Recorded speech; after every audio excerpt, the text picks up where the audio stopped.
রেস্টুরেন্টে chicken masala, beef Kolhapuri, beef bhuna, beef dalgosht, chicken roast, chicken rezala, beef রেজালাগুলি এত মজা হওয়ার কারণ কি? সম্পূর্ণ গোপন টিক্স হচ্ছে এই মশলার গ্রেভিটা।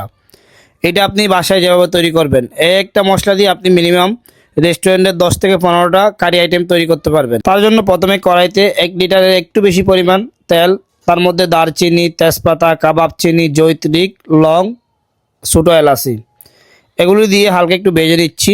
এখন 500 গ্রাম মতো আদা রসুন বাটা এখানে দিয়ে দিচ্ছি গরম তেলের মধ্যে। তেলটা গরম করে এখানে আদা রসুন পেস্টটা মিনিমাম আপনার 5 মিনিট সুন্দর করে তেলের মধ্যে ফ্রাই করে নিতে হবে, যেন আদা রসুনের কাঁচা যে ফ্লেভারটা থাকে সেটা চলে যায়।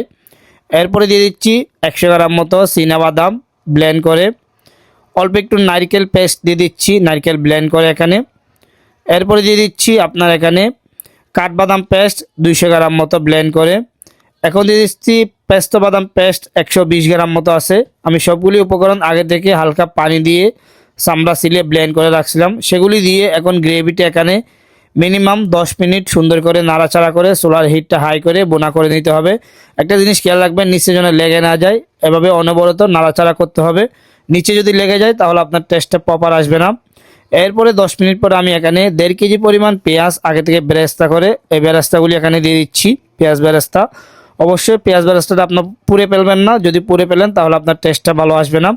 এটা দেওয়ার পরে নাড়াচাড়া করে মিক্স করে এখানে 1 কেজি পরিমাণ পানি অ্যাড করে নিচ্ছি। দেখেন পানিটা অ্যাড করে সুন্দর করে নাড়াচাড়া করে গ্রেভিটা সুন্দরভাবে এখানে মিক্স করে নিব। যখন আপনার পানিটা একটু গরম হয়ে যাবে, হালকা এখানে বলক আসা শুরু করবে, এরপরে এখানে আমি ইনগ্রিডিয়েন্টসগুলি দিয়ে দিব। তার জন্য পরিমাণ মতো লবণ দিয়ে দিচ্ছি, লবণ যতটুকু প্রয়োজন হয়। 1 চামচের একটু বেশি পরিমাণ দিয়ে দিচ্ছি চিনি, খুবই সামান্য পরিমাণ, এর বেশি না। সাদা গোলমরিচের গুঁড়া দিয়ে দিব 1 চামচ পরিমাণ। ধনিয়ার গুঁড়া 2 চামচ পরিমাণ এখানে দিয়ে দিচ্ছি। জিরার গুঁড়া 2.5 চামচ পরিমাণ দিয়ে দিচ্ছি। 150 গ্রাম মতো এখানে চিলি সস দিয়ে দিচ্ছি, আপনি চাইলে টমেটো সসও ইউজ করতে পারেন। গুঁড়ামরিচ দিয়ে দিচ্ছি 150 গ্রাম মতো। এটি দিয়ে সুন্দর করে গ্রেভিটা নাড়াচাড়া করে আরও 10 মিনিট বোনা করে নিব। দেখেন 10 মিনিট বোনা করার পরে এরকম একটা কালার চলে আসবে, গ্রেভি থেকে তেল ছেড়ে দিবে। আপনি এটা ডিপ ফ্রিজে রেখে 1 সপ্তাহ পর্যন্ত বা 5 দিন পর্যন্ত রেখে খেতে পারবেন। আর এটা দিয়ে আপনি ভেজিটেবল দু পেঁয়াজা থেকে শুরু করে রেস্টুরেন্টের ম্যাক্সিমাম কারি আইটেম তৈরি করা যায়। Beef rezala, chicken rezala, butter masala. রেসিপিটা ভালো লাগলে অবশ্যই ভিডিওটা শেয়ার করে দিবেন। আল্লাহ হাফেজ।